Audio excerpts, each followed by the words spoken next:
Olá, vamos a mais um Rede Vida Serviço. Vivemos em um tempo em que a sustentabilidade deixou de ser apenas um discurso bonito e passou a ser uma urgência planetária.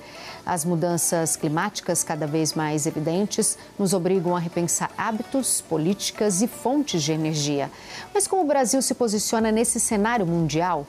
O que significa na prática a tão falada transição energética e o que cada um de nós, sociedade civil, empresas e governos, pode fazer para garantir um futuro mais limpo e equilibrado? No programa de hoje, vamos conversar sobre sustentabilidade, energia e futuro. Entender porque o cuidado com o planeta é, antes de tudo, um compromisso com a vida. Receba agora o empresário Edmundo Diniz. Seja muito bem-vindo para falar de um assunto tão importante, Edmundo. Obrigado, Ana. É importante realmente. Nós estamos aí no meio de tragédias, né, mundiais, e hoje a gente sabe que qualquer pessoa pode colaborar com um mundo melhor. A gente fala muito na empresa de deixar legado, né? Hoje a empresa Velox tem 1.500 franquias distribuídas pelo país todo, 26 estados e distrito, né? A gente emprega, né, mais de 5.000 pessoas e fazendo justamente o que a gente veio fazer aqui, falar sobre sustentabilidade. Deixou de ser um discurso, então, Edmundo, e se tornou uma urgência, assim como eu falei na abertura do nosso programa? Urgência é urgência, porque hoje a gente fala, além dos painéis, a gente trabalha com muita coisa de energia renovável e limpa, além de trabalhar com crédito de carbono e a gente faz neutralização, né, de crédito de carbono de muitas empresas aí a nível nacional. E realmente é urgentíssimo, é para ontem, né? Então as pessoas têm que pensar que elas conseguem, com um simples ato de colocar um painel solar, de derrubar 40 árvores no ano, né? E a gente consegue com pouco esforço. São projetos hoje muito em conta. O painel solar está muito acessível, caiu muito o valor, caiu esse ano só, caiu 30%. E a gente está passando aí por fases, né, falando de armazenamento. Nós, como você falou de governo, de rede pública, a gente está com as redes que não estão suportando energia. Então a gente está num momento delicado, que a gente precisa realmente achar alternativas para a gente deixar um legado, né, para nossas crianças, para os nossos filhos, deixar um mundo melhor. Como que está o cenário do Brasil referente às políticas ambientais? Assim, nós tivemos, primeiramente a gente não tinha lei que regulamentava, nós estamos desde 2013 com uma normativa. Agora saiu a lei 1.304, que foi votada, né, agora, essas semanas passadas, né, ela foi votada, foi favorável ao AGD, a geração distribuída, né? Então a gente tem a lei do crédito de carbono, não existia, saiu em dezembro de 2024, então nós temos um esforço muito grande das câmaras de deputados, do Senado, envolvidas para realmente a gente deixar de desmatar, da gente realmente reciclar, que a gente tem aí hoje 1.500 lixões, a maioria deles, todos não têm política de reciclagem, não tem como... hoje a gente já começou a falar de biodigestores, de gás, para a gente armazenar gás e realmente abastecer carros. Então a gente está falando de alguma coisa que a gente realmente vai deixar de desmatar. Todas essas ações de energia, não usando energia fóssil, a gente vai deixar de desmatar. E isso para o cenário mundial, que o Brasil é o pulmão, né, do mundo, vai ser excelente, né? A gente, quando fala de energia, sustentabilidade, todos esses processos que você está falando, carbono e tudo mais, parece muito complicado, é muito grandioso. Sim, mas para quem está assistindo a gente em casa, Edmundo, quais são as pequenas atitudes do nosso dia a dia que nós podemos fazer para colaborar para esse planeta, para colaborar para a limpeza do nosso planeta? Sim. A gente tem que pensar, primeiramente, já dentro de casa, que a gente consegue já fazer separação, né, de objetos, separação de lixo orgânico, de lixo realmente que pode ser reciclável. Algumas cidades estão já fazendo gerenciamento disso, que muita coisa pode ser reaproveitada, né, e com isso, reaproveitando o plástico, reaproveitando o vidro, tudo isso faz com que a gente desmate menos, que a gente precisa menos de matéria-prima para a gente utilizar no dia a dia. Então, eu creio que isso daí é um processo processo sem volta, né, Ana? Porque a gente cada vez mais vai ser dessa forma. Os prédios hoje têm depósitos de recicláveis, né? Cada coisa no seu lugar. E isso, quando o caminhão passa, ele já pega o lixo separado para que a gente consiga, em cada cidade, fazer o armazenamento separado de cada produto para a gente reciclar daqui para frente. Eu creio que isso daqui vai ser fundamental para o nosso país, começando dessa forma. E aí a gente consegue, depois disso, as pessoas usar energia limpa renovável. Eu não preciso, você sabia que eu não preciso colocar painel em casa para eu ter energia limpa renovável? Não, explica para gente. Como que funciona? Por exemplo, eu faço uma usina solar, eu vou gerar energia limpa e eu transmito essa energia, eu faço um rateio para a casa da Ana. Então, a Ana gasta lá, o consumo dela é 500 kW e vai receber 500 kW de uma energia limpa, renovável. Isso é legalizado, solar. Não é como o gato. Não, o é gato legalizado. De água e energia. Legalizado e mais, é uma energia mais barata. Então, hoje a energia que a gente consome, nível nacional, a média é R$1. E a gente consegue energia solar 50 centavos. Então, a gente consegue transmitir essa energia para você com um custo muito mais baixo do que a energia da rede. E você pagar menos por isso e receber energia limpa renovável. Olha, eu assisti o Rede Vida Serviço, o entrevistado falou isso, mas para onde eu corro? Como que eu faço? Eu estou interessada em economizar para poupar o meu bolso e também ajudar o planeta. Como que eu faço? Como que é esse trâmite, Edmundo? É assim que funciona. Hoje, nós temos usinas solares no Brasil todo. Como a gente tem uma rede muito extensa, né? Então, todos os nossos franqueados fazem essa busca de investidores para investir numa usina solar. Hoje, para você ter ideia, a gente consegue colocar em 1.000 metros quadrados 200 painéis e gerar 15 mil quilowatts. Esses 15 mil quilowatts eu consigo passar para 50 casas, por exemplo, que gastam 300 quilowatts por mês. Então, cada usina dessa feita no Brasil, né, que é a Velox Solar, busca o investidor, executa e fica com essa energia para fazer esse rateio, né? A gente tem, a Velox Solar está espalhada para o Brasil todo, né? Então, se a gente buscar lá a Velox Solar, vai achar a Velox Solar em Cuiabá, em Belém, em todo local. Então, é muito importante, no caso, não só a Velox faz Sim, isso que eu te perguntar. Tem, as outras empresas também podem fazer isso, é legalizado. Muitas empresas que fazem isso, tá, Ana? Sim. Que já colaborando, porque nunca que a gente daria conta, né, de fazer tanta instalação.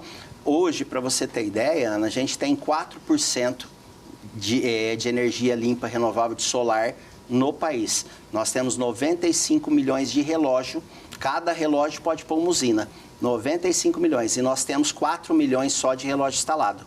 Então, quer dizer, o percentual de quem usa energia solar ainda é muito pouco. Então, a gente tem que levar essa informação para a população de uma forma geral, porque hoje compensa. Porque a pessoa vai deixar de ter uma despesa, Ana, de R$500 por mês para pagar um projeto de energia solar que fica 400, fica mais barato. E a energia sobe todo ano. A pessoa colocando o solar, ela não paga em simultaneidade, ela vai deixar de pagar a concessionária e vai pagar seu projeto. Então, ela vai pagar um negócio que é dela, que com 2, 3 anos ela acaba de pagar e nunca mais ela paga energia. Edmundo, isso que é a transição energética? Transição energética que a gente fala, de uma forma geral, para você ter ideia, não sei se ouviu falar, a gente teve alguns consórcios, nós temos muita energia solar represada no Nordeste, porque a gente não tem linha de transmissão. E agora foram feitos leilão, vários consórcios conseguiram, né, entraram no leilão, foram capacitados e ganharam. Um exemplo, a Ax, que ela vai mandar energia agora para o Sul, para o Sudeste, de energia solar, que a gente não estava conseguindo transmitir para cá. Essa é uma forma de energia, né, que você falou de... qual que foi a palavra? Transição energética, que eu falo justa, né? De todas as formas, mesmo uma pequena residência com 5 painéis até as grandes usinas centralizadas, né, que vai transmitir para as várias casas, para grandes empresas, para o rural, para comércio e para tudo mais. É algo novo? Não é novo, nós temos a solar, ela já tem 10 anos no país, 10 para 12 anos mais ou menos, desde 2013 na realidade. Então, não é novo, mas era caro, não era acessível. Então, hoje o produto é acessível. Então, hoje, para você ter ideia, nossos projetos, Ana, começam com R$8 mil. E projetos que a parcela fica R$200 com uma pessoa que gasta 350, 400 por mês. Então, a pessoa dá conta de fazer. né, de pagar, ela vai deixar de pagar 400 para pagar menos e ter sua energia limpa, renovável. Então, a transição, tanto da parte, né, que a gente fala de energética, é deixar de usar resíduos fósseis, deixar de usar carvão, né, as termoelétricas que ainda consomem a parte de madeira, essas coisas, justamente para a gente usar energia limpa e renovável, porque o sol é inesgotável e ele não manda boleto para ninguém, né? Então, vem do sol a nossa energia. O painel faz a captação, transforma em energia para ser utilizada dentro da casa. E pode... Ai, Edmundo, mas eu moro num lugar que é frio, chove muito. Sim. Não é sol como na região sudeste, centro-oeste, nordeste. Moro lá no sul, chove bastante, chega até nevar. Como que eu faço? Como que a gente faz hoje dimensionamento de um projeto, né, pela média de consumo que a pessoa tem, né? E geralmente a gente faz pela irradiação local. Então, muitas vezes nesses locais, a gente acaba tendo que colocar, em vez de 5 painéis, 7 painéis. Mas mesmo sem ter o sol, né, ele produz energia com a claridade. Então, as partículas de claridade, elas são transformadas em energia também. Então, a gente não precisa ter um sol violento como no Nordeste, que são os pontos de maior irradiação no país, né? É onde mais vende projetos, porque o pessoal do sul tem essa cultura. Pô, mas aqui chove, neva, não posso pôr, mas pode, que ele vai gerar. A gente tem que dimensionar corretamente. Aí se torna mais caro para o sul e mais barato para a região que é mais quente? Funciona dessa maneira ou não? Ele funciona dessa maneira. Só que no sul, a energia é mais barata, é mais em conta da rede. Então, as pessoas preferem usar da rede do que usar o solar, mesmo sem saber que hoje, com o projeto, o tanto que baixou, né, os produtos, a pessoa vai pagar menos de energia do que ela paga na casa dela hoje. Mesmo sendo algo benéfico para o meio ambiente, algo bom para o nosso bolso, sim, tem incentivos fiscais, incentivo do governo? Como que funciona? Ana, hoje a gente está numa briga com o governo, né? A gente teve uma votação esses dias justamente por isso. Porque as companhias, as concessionárias, né, muitas autarquias, pública e privada, elas estão vencendo seus contratos agora de 50 anos, né, e eles estão para renovar. E eles estão fazendo a pressão para que o solar tenha limite de tipo 30% e eles permaneçam com 70%. Então é uma briga que não vai deixar de ter nunca, política, e a gente começou um outro momento, né, para o país e para o mercado, que é armazenamento. Quando eu coloco o painel solar e baterias, se eu coloco o painel e gera energia, eu consumo.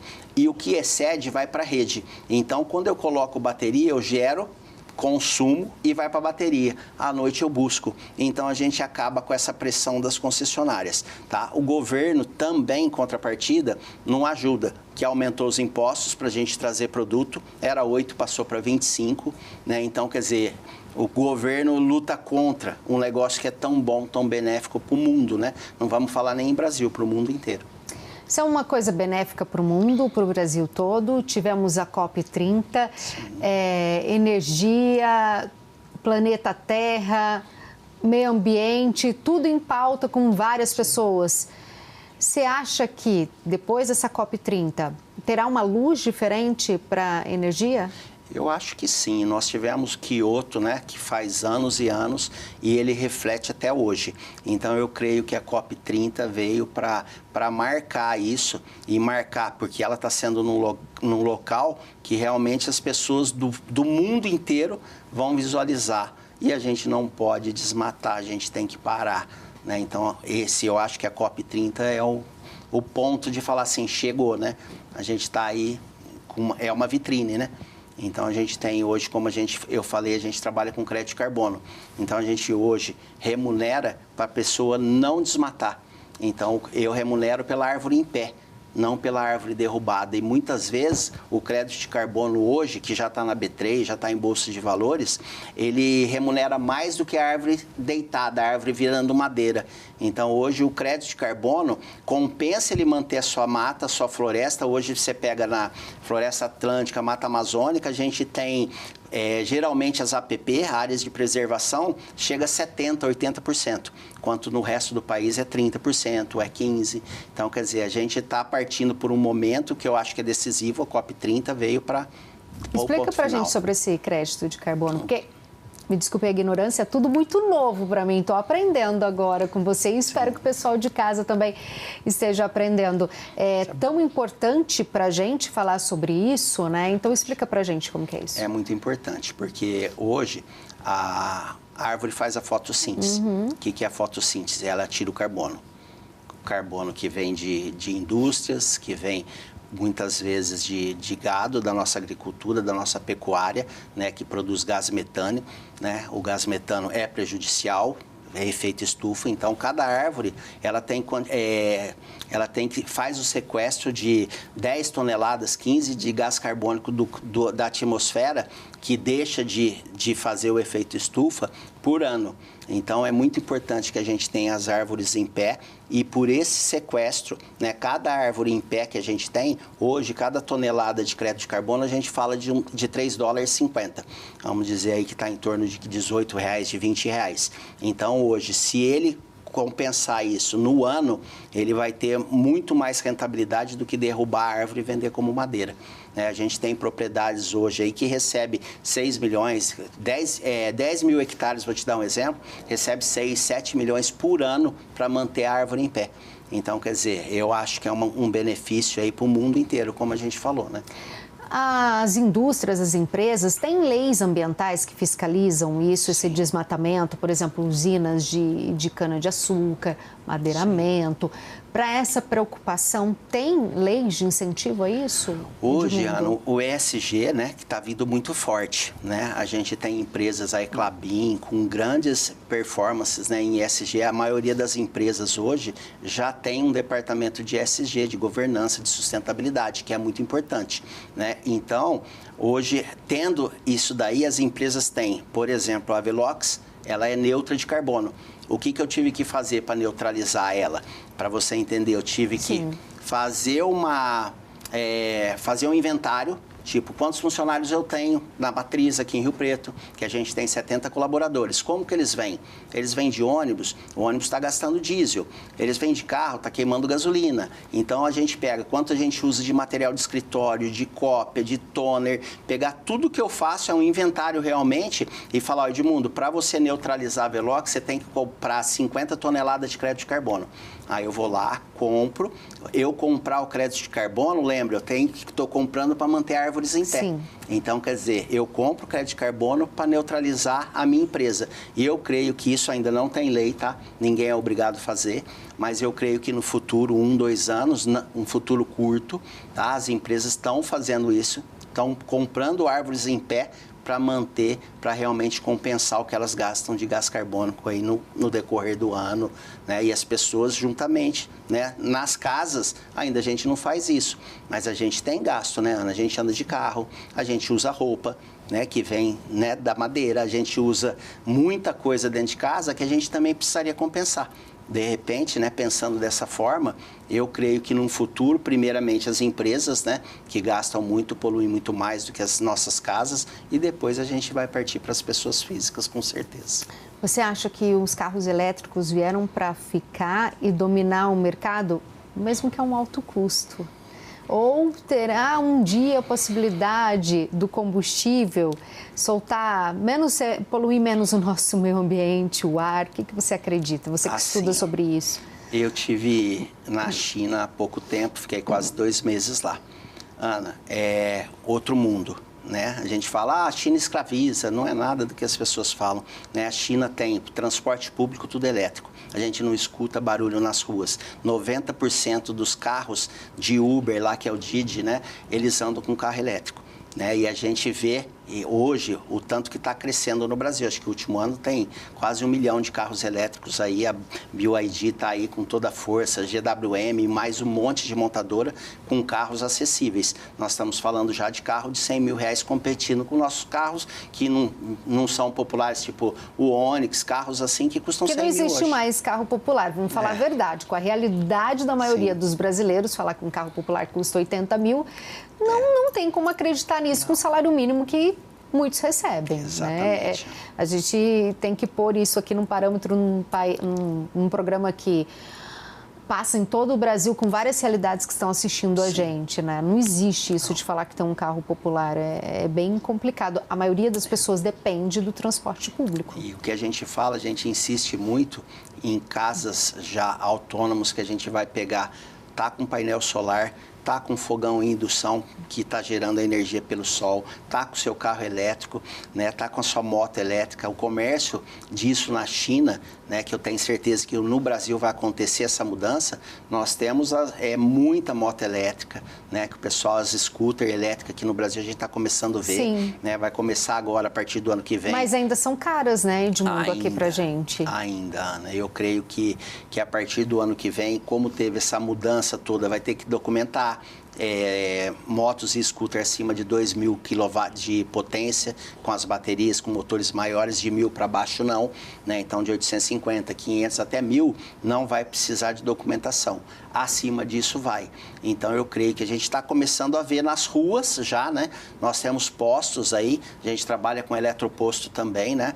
Então a gente está vendo postos de gasolina já com postos. A gente tem tive falando com o nosso secretário de planejamento, o Mário, faz uma semana, ele está trazendo um gasoduto de gás para postos, para a gente ter, usar carros a gás aqui no Brasil não tem. Né? Ainda com muita força, né? No Rio tem muito, ainda em Rio Preto não tem. Então está vindo para a gente começar a utilizar elétrico, gás, para a gente ter economia de energia também, né? A gente tem muito que aprender com os outros países ainda. Muito que aprender. Eles são muito educados. Olha, eu fui numa empresa lá de painéis que eles produzem 30 mil painéis por dia. Para você ter ideia, a empresa tem 1 milhão de metros quadrados.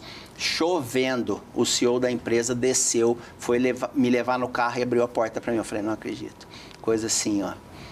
Mas servem muito, né? E a gente tem que aprender com isso. Edmundo, a crise climática é negada por muitos. Sim. Né? Qual é o impacto dessa negação? Porque o acesso muitas vezes não chega para as pessoas de uma maneira geral. E quando você tem tanto negacionismo, colocando o cuidado com o meio ambiente contra o agronegócio, que é importantíssimo, porque o agronegócio ele movimenta a economia no país, quanto internamente, quanto para a exportação.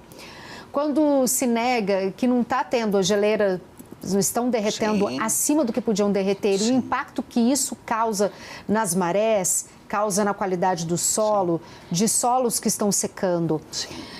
Como que você enxerga esse negacionismo ou essa falta de informação sobre o que está acontecendo no mundo, que é a crise climática? Eu creio, Ana, que a mídia ela tem que se voltar mais para o sustentável. Né? Quando a gente vê a propaganda de algumas emissoras que são totalmente já com energia solar, com água reciclável e tudo mais, eu creio que a mídia tem que se voltar a mostrar mais isso. Mostrar, que nem você falou das geleiras, a gente tem cidades, né, que já estão saindo da beira da água porque a maré está engolindo casas, engolindo bairros. Né? Então a gente tem que mostrar mais isso. A gente tem locais no sul, além das enchentes que aconteceram há pouco tempo, nós temos locais que estão virando deserto. Né? Então, isso tudo, né, quando a gente fala de usar painel solar, que a gente está ajudando a não desmatar, que a gente está ajudando um mercado muitas vezes negro, um mercado que consome desordenadamente, né, e faz o que faz com os garimpos, como o pessoal faz nas áreas indígenas. Então, a gente tem que mostrar mais isso. Eu acho que a mídia, que nem a gente, mostrar que está pegando fogo. Pô, legal, pegou fogo, muitas vezes é natural, muitas vezes não, mas a gente tem que mostrar o que está acontecendo para as pessoas realmente preservar, para as pessoas saberem que a gente falou no comecinho, que elas podem fazer em casa, já separando o lixo, que elas podem pensar e estudar mais sobre sustentabilidade, orientar seus filhos. Né? A gente está falando de escolas, a gente participa muito de licitação. Nós estamos fazendo creches na região aqui da Electro, que é Santa Fé, Aspaz, e um monte de região, nós estamos fazendo escolas com solar, né, escola autônomas, né, para quê? Para que realmente a criança, desde o início, saiba que lá tem energia limpa, renovável, para ela passar no futuro para os seus filhos, né? E a gente trabalha muito em cima disso. Isso, né, é importantíssimo. Muito. A educação começa ali, a escola engajada nisso, os filhos ensinam até os pais. É verdade. Eles cobram até nós. Edmundo, a gente está terminando, mas eu quero que você deixe um recado para quem está acompanhando sua entrevista. Tá muito bem. Eu creio que, como a gente falou bastante, as pessoas têm que se mobilizar e pensar no sustentável. Pensar de que forma elas podem deixar um legado, né, para os seus filhos, para as próximas gerações.